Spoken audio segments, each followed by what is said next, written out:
Hey, this is Drew Page. Welcome to the Drew Page channel. Well, today was the day Johnny Depp got his verdict from the jury for $15 million, but then the punitive damage award was reduced. So I want to talk about why that is in this video. I'm attorney Drew Page. I know it's been a while since I put a video out.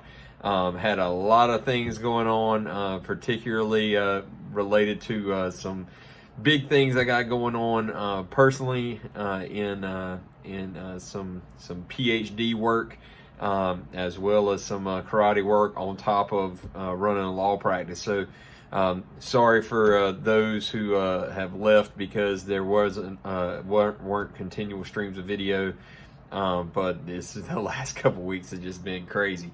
So anyway, for those of you who stuck around, thank you so much for your support. Thank you for sticking around, and I'm just so honored that you're at the channel. So, but I don't want to keep you too long. Make this quick. Please subscribe to the channel, like the video, hit the notification bell. So Johnny Depp gets an award for the defamation case against Amber Heard, and it's a big one, at least for us. I mean, for those numbers, for them. I've seen some people say that this is going to bankrupt Amber Heard. It may. I'm not sure about that. We'll see. But what really catches the attention is how the award is dropped so much because of the punitive damage statute in Virginia.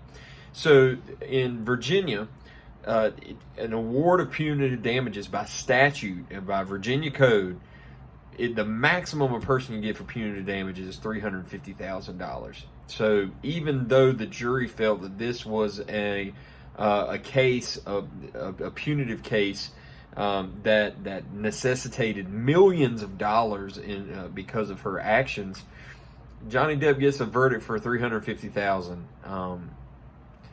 There's really no good explanation as to why that is. It's a lot of it is protecting insurance companies from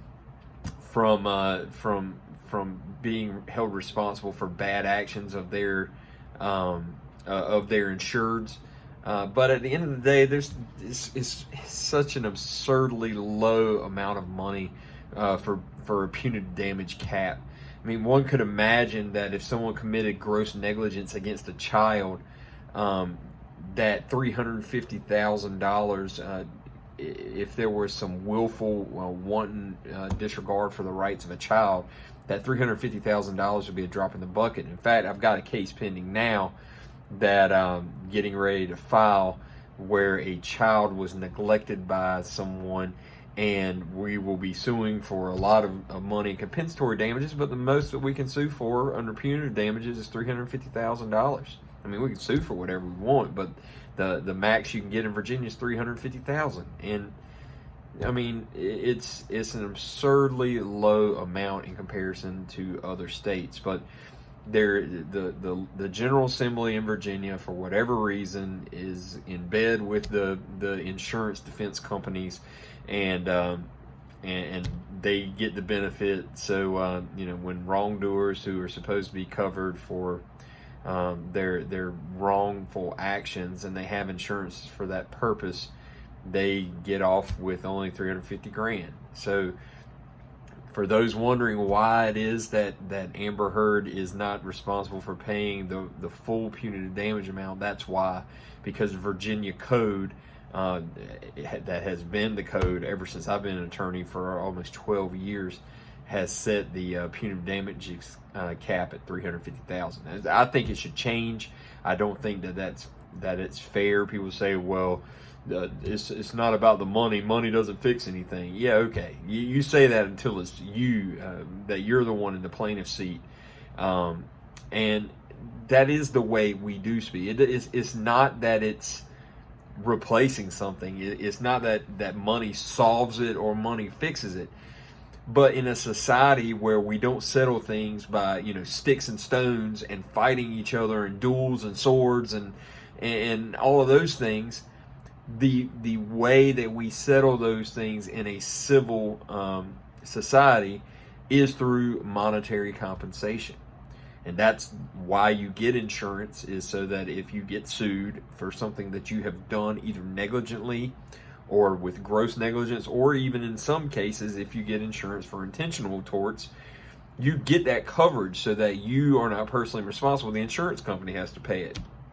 But for some reason, to protect the insurance company and keep their big business going, Virginia has seen fit to lower this the cap, or to keep the cap low at $350,000. I think that should change, and maybe this Johnny Depp verdict will help bring some attention to that. So we'll see.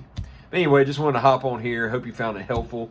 If you have any specific questions about the Heard versus Depp verdict, please put it in the comments, or you can hit me up on other social media or on my email, which is in the description, and let me know if you have any specific questions about it. Otherwise, I'll catch you next time. I'm still actually at my PhD seminar, but I'm still working because I'm always working. But had some papers due and some other things, just been crazy. So anyway, looking forward to making some more of these. Let me know in the comments what you think about Virginia's rule about limiting punitive damages in the comments. Do you think it's good? Do you think it's bad? And don't forget to subscribe to the channel, like the video, and until next time, stay tuned.